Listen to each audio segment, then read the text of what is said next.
Hola estudiantes, vamos a hacer una clase, una segunda clase, esperamos que esta vez sea un poquito más corta. Esta clase se llama Clasificación de la Vegetación en Chile, así que vamos a ver de qué se trata. Una de las preguntas que nosotros nos queremos hacer al finalizar la clase es, por ejemplo, saber qué tipo de clasificación se puede adecuar de mejor manera a un grupo turista. En este sentido es como cuando un grupo de turistas se acerca a mí y me pregunta qué tipo de vegetación es esta, cuáles son los árboles dominantes, eh, y yo poder contestarle de alguna forma. La clase va orientada a que sepa qué tipo de clasificación podría ser la más adecuada para contestarle a este turista. Esto quiere decir que en realidad hay varios tipos de clasificación distintas y dependiendo del uso que se le dé es la que se ocupa realmente. Entonces vamos a ver cuál es la que nos ayuda a un turista. Vamos a ver las diferencias fundamentales entre distintos tipos de clasificaciones y vamos a ver que existen tipos de clasificaciones que están dentro de zonas urbanas. Entonces la pregunta que nos hacemos es ¿por qué en realidad estos tipos de vegetaciones están dentro de la zona urbana? Y bueno, hay un pequeño chiste como, como para saber así qué tipo de clasificación es esta. Y nos enfocamos a un típico jardín europeo, ¿cierto? Como el que tienen adelante. Bueno, el objetivo es que reconozcan diferentes formas de clasificar la vegetación, que identifiquen macroclimas y bioclimas en Chile y que puedan usar la clasificación de la vegetación a su favor dentro de una actividad turística. Vamos a ver la clasificación bioclimática, clasificaciones de vegetación como de bosque cerrado, bosque abierto, matorral, matorral bajo, etcétera. Vamos a ver ejemplos de pisos de vegetación y vamos a ver por último los tipos forestales, que tampoco es menor, sin embargo lo ponemos al último. Bueno, aquí aparece una noticia bien interesante. Resulta que constantemente hemos estado hablando del 2017 y del gran incendio que abarcó dos regiones. Y la pregunta que surge después de esto es, bueno, se quemó todo, era un montón de plantaciones que muchas pertenecían a pequeños agricultores o gente que a través de Corfo o de CONAFA había sido recomendado de que plantara pino y todo esto se quemó. Entonces la pregunta es, bueno, después de este gran incendio, ¿qué es lo que se planta? Entonces una de las recomendaciones que se hacía en la época, en el momento, en el 2018, era que se eligiera eh, bosque nativo. Y esto principalmente porque el bosque nativo tiene una particularidad que además de tener una gran capacidad de absorber agua y mantener un ecosistema bastante húmedo, son poco incendiables los árboles en general. Existen pocos árboles que son bastante incendiables. Podríamos destacar los cipreses. Dentro de todo el grupo de árboles que hay en Chile o de la vegetación que hay en Chile, los cipreses vendrían a ser uno de los árboles que fácilmente se incendian.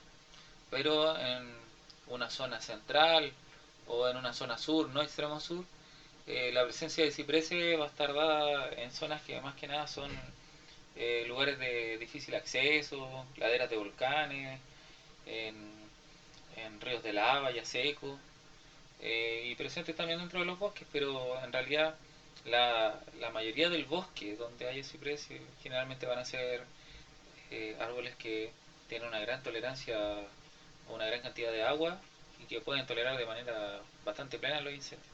Entonces la noticia que se daba aquí era más que nada la recomendación a CONAF, a los distintos pequeños y medianos agricultores a replantar, pero no a plantar pinos, sino que a plantar vegetación nativa. Entonces, bueno, si no entienden el chiste de abajo, se lo explico rápidamente. Él es el icono de los parques nacionales en Estados Unidos, el oso fumarola. Y bueno, él dice que planten pino, porque es obvio que allá tienen pino. Ajá. Entonces el forestín me dice lo mismo que dijo el gringo. Ah, qué chistoso forestín. Ya. Ese es el chiste, muy bueno. Dicen que si uno explica el chiste Barrachita. Pero bueno. Otra noticia bien interesante es la de este felino que nosotros tenemos, que es nativo, el gato huiña. Una particularidad que tiene el gato huiña es que se da muy bien en bosque nativo, lo cual suena raro, porque es evidente que debiese crecer de manera normal en bosque nativo. Pero la gracia está en que al evidenciar que su población es baja, se nota rápidamente que ante la presencia de bosque nativo o el cuidado de un bosque nativo, las poblaciones retoman su número original. Entonces, el tener o el conservar bosque nativo favorece que el gato guiña siga existiendo, siga proliferando. Entonces, se habla mucho de que un bosque nativo podría ser un buen lugar para que habite un gato guiña. Ahora, cosas que uno se debería preguntar a la hora de hablar de especies en peligro de extinción o especies en categoría de vulnerabilidad, podría ser es que tratar de establecer cómo es el hábitat o las características del hábitat o de vegetación donde habita este gato huilla. Eso sería como importante saber.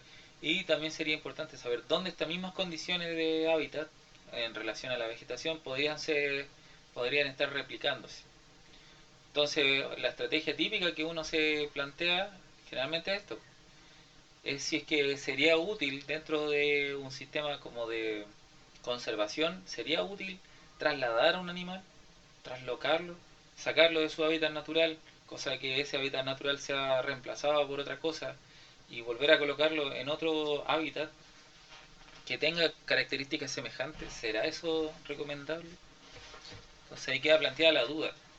Ya en realidad queda, no hay en este momento no hay ningún estudio que demuestre que en realidad el trasladar animales de un lugar a otro sea efectivo.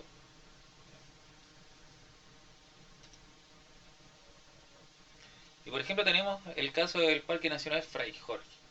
El Parque Nacional Fray Jorge está dentro, podríamos decir, de una zona desértica, de una zona de características tropicales originalmente, pero que eh, no debiese, por las condiciones, las características de bosque que tiene en particular, que es un bosque laurifolio, no debiese estar ahí.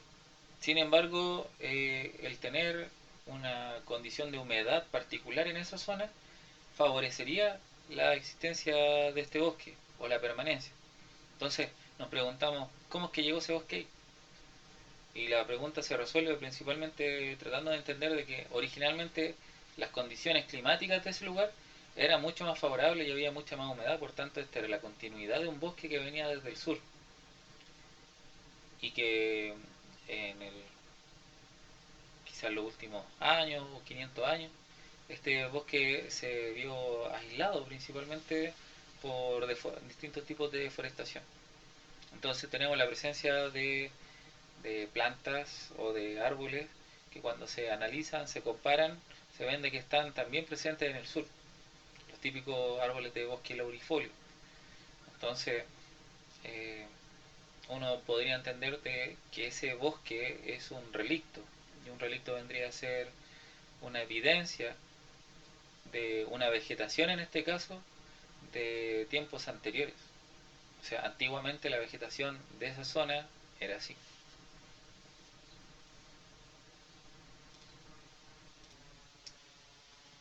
Aquí en el Google Earth fácilmente nosotros podemos ver el Parque Nacional Fray Jorge, entonces nos damos cuenta de que la zona que vendría a ser la cuarta región es una zona que a simple vista se ve completamente desértica. Y ya en la octava o novena región es una zona donde se podría repetir este tipo de vegetación. Si nos acercamos acá nos vamos a dar cuenta de la condición particular. Si se fijan hay un cordón montañoso que está justo enfrentándose hacia el océano. Y este cordón montañoso lo que hace es principalmente retener la humedad de la Camanchaca o de la vaguada costera que se va acercando todos los días desde, desde la costa hacia el continente. Entonces actúa como una especie de red que permite que haya humedad en este sector. Y este vendría a ser el sector del Parque Nacional Fray Jorge. Como se fijan, hay vegetación, sin embargo esa vegetación después desaparece por completo. ¿Se fijan? Entonces estamos ante una especie de desierto y una isla, un oasis dentro de un desierto. Llama mucho la atención, es un lugar muy particular. Se dice que en el tiempo esto irá desapareciendo, por tanto, si queremos hacer turismo con el Parque Nacional Fray Jorge, podemos decir de que se evidencia de una vegetación antigua que eh, está en vías de desaparecer. Así de sencillo.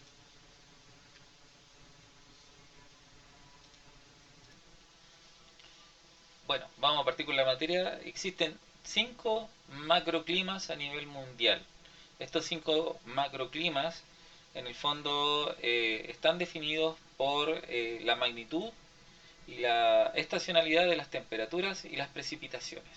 O sea, principalmente nos fijamos en cómo se distribuyen las temperaturas durante el año, qué tan intensas son en diferentes épocas y lo mismo con las precipitaciones.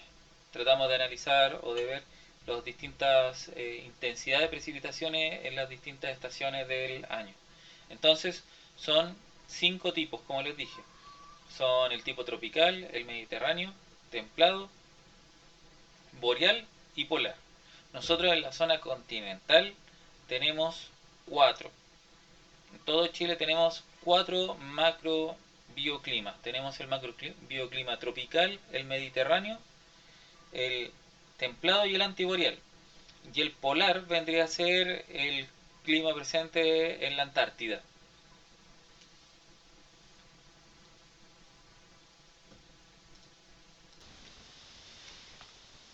Si miramos Chile desde el norte hacia el sur, nos vamos a encontrar con el primer macrobioclima que vendría siendo el tropical. Uno dice, va, qué raro, ¿cómo nosotros vamos a tener un macrobioclima tropical si nosotros no tenemos un macrobioclima tropical? Bueno, dentro del macrobioclima tropical se encuentra la zona que vendría a ser del desierto, ¿ya? Y tiene características que coinciden con el macrobioclima tropical en general. Entonces, en Chile, lo que nosotros tenemos 2 macrobioclimas tropicales. Vamos a decir que en principal se dice que en el norte es tropical porque principalmente tenemos una estación ya cálida,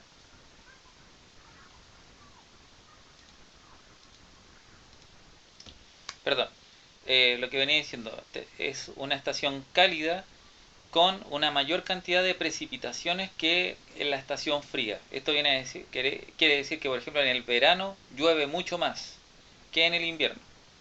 Entonces, para nosotros queda claro de que la parte del norte de Chile, que vendría a ser tropical, tiene esta condición en la cual el verano es mucho más lluvioso que el invierno. Sin embargo, cuando nos vamos acercando más hacia el centro de Chile, hacia la zona mediterránea, ocurre que hay una zona que vendría a ser antitropical. Y esa zona antitropical, cercana a la zona mediterránea, tiene la condición al revés. O sea, vendría a ser eh, una mayor cantidad de precipitaciones en el invierno y una menor cantidad de precipitaciones en el verano. Vamos a mirar el Google Earth de nuevo para ver dónde está el clima. Como les dije, iba a buscar en el Google Earth. Entonces, si tomamos acá está en el norte de Chile, se pueden fijar, todo esto que se ve acá vendría a ser la zona desértica o la zona tropical de Chile, hasta los 31 grados por la cordillera y hacia la costa comenzaría desde los 23 grados sur. O sea, todo este sector que está por acá, la orilla de la costa desde los 23 grados, no es tropical, vendría a ser la zona mediterránea. Si se fijan bien, es como una franja que va en diagonal y atraviesa hacia la Patagonia. ¿Se fijan? Eso es una franja árida.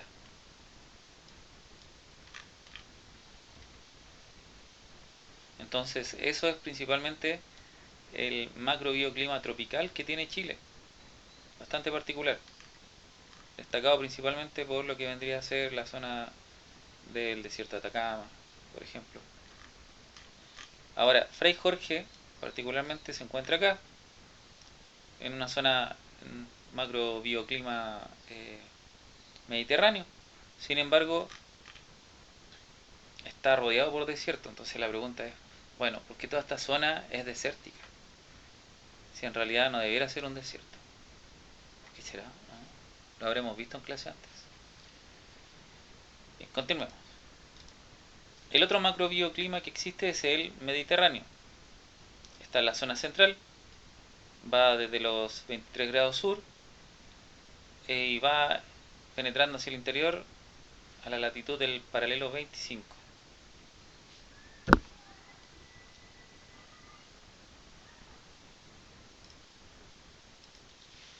Entonces, el Mediterráneo, como dije, va por una franja costera que va desde el grado 23, en este sector donde está la manito, y se va por la costa, por la costa, por la costa, hasta el 25, acá más o menos.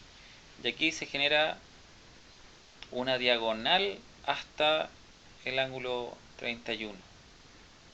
Esa vendría a ser la primera parte del clima mediterráneo, macrobioclima mediterráneo, y de ahí se va por todo Chile hasta el ángulo 37, hasta acá más o menos.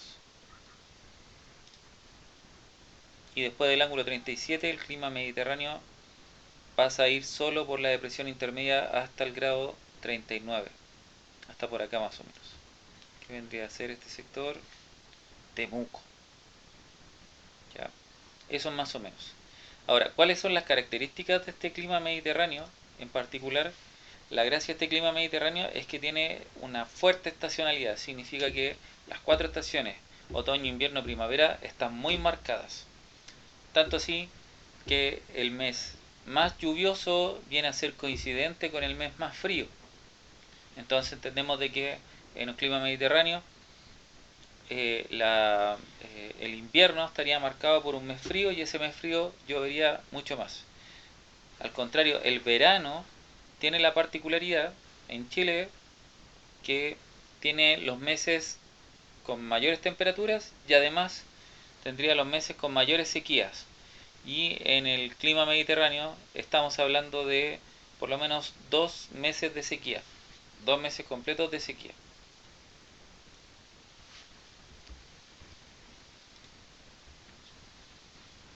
A continuación tenemos el macrobioclima templado. Este va desde el grado 37 hasta el grado 39, eh,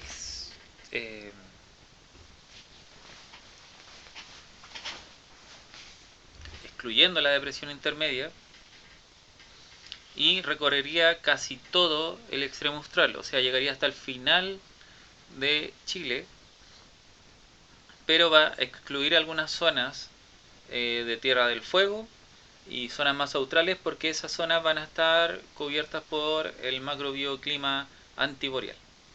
¿Ya? Si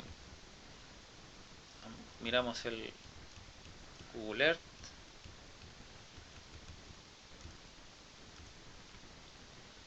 podríamos ver de que acá en el grado 39, más o menos desde Valdivia hacia adelante, todo el sur vendría a ser un macrobioclima de características templadas. Pero dentro de esta zona, en algunos sectores vamos a encontrar el macrobioclima antiboreal, que va a estar como inmerso dentro del macrobioclima templado.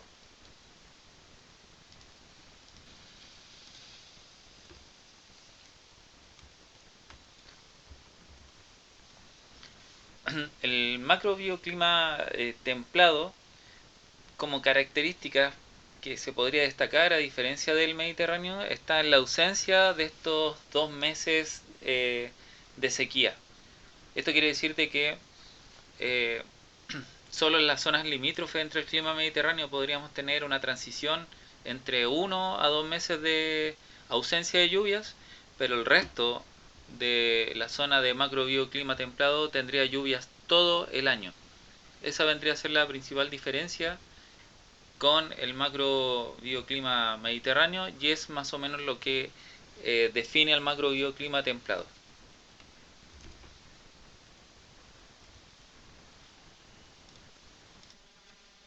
Por último, el antiboreal tiene la particularidad de que en un montón de mediciones es mucho más frío que el clima templado.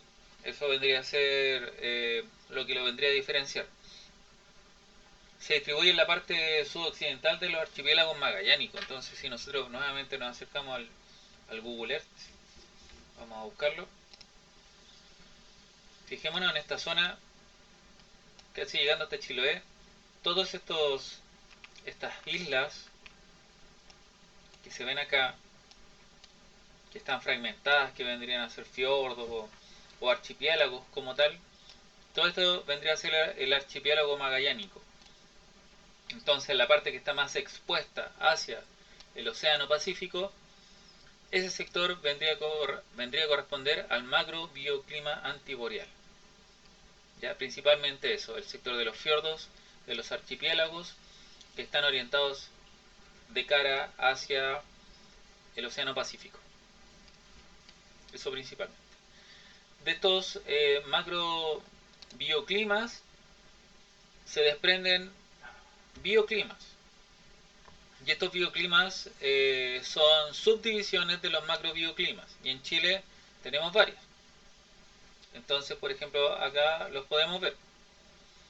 Ahora, ¿cómo es que llegamos a dividirlos en estas distintas agrupaciones? Principalmente eso está dado por dos factores muy importantes que van a ser temperaturas, distintos rangos de temperaturas, temperaturas máximas, temperaturas mínimas, promedios de temperatura en distintas estaciones y lo mismo con las precipitaciones.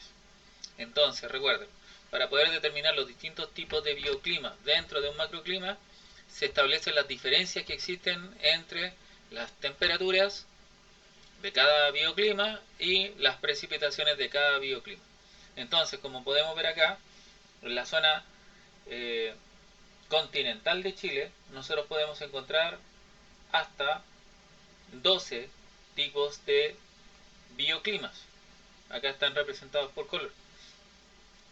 Los vamos a ver más adelante con un poquito de detalle, pero si se fijan, tropical, hiperdesértico, desértico, sérico, pluriestacional. Después en Mediterráneo se repite, hiperdesértico, desértico, sérico, pluriestacional. Y después en el templado se repite, sérico, oceánico, hiperoceánico. Ahí cambia. Y antiboreal solo tenemos un tipo de bioclima.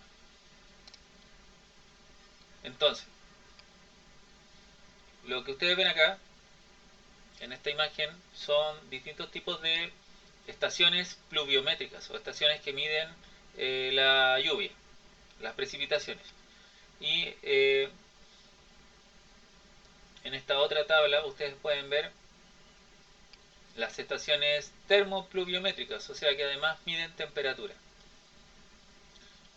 Una de las principales cosas que nos empezamos a dar cuenta al tiro es que la mayoría de las estaciones están distribuidas en la zona que vendría a ser mediterránea y templada. ¿Por qué creen que eso está dado así? Bueno, principalmente está dado así por la posibilidad de colocar una estación. La zona norte de Chile es una zona bastante árida, bastante calurosa, por tanto colocar estaciones ahí es más difícil. Y en la zona sur es una zona altamente lluviosa, muy fría, por tanto también la cantidad de estaciones pluviométricas que se colocan es muy poca. Eso no quita que el dato sea interesante, pero es mucho más fácil reconocer un promedio de precipitaciones en la zona central que en la zona sur. Bueno, los índices que se ocupan son principalmente dos, el IC o el índice de continentalidad, que corresponde a las temperaturas máximas menos las temperaturas mínimas, muy fácil. Y el IO es el índice ombrométrico, que se refiere a la cantidad de agua disponible durante el año.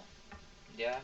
Entonces es un índice que se calcula a partir de las precipitaciones y establece cuánta sería más o menos el agua que podría estar disponible en la zona. Ahora, eso es relativo y solo es un indicador, por tanto no me está diciendo que efectivamente esa agua esté disponible.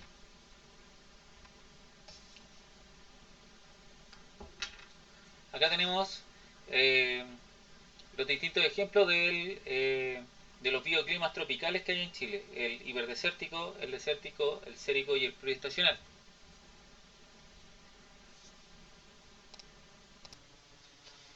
El bioclima tropical hiperdesértico es el que nosotros estamos viendo acá en el dibujo en amarillo. Entonces, este bioclima particularmente es un clima que tiene muy pocas precipitaciones, es muy seco, presenta una elevada sequía.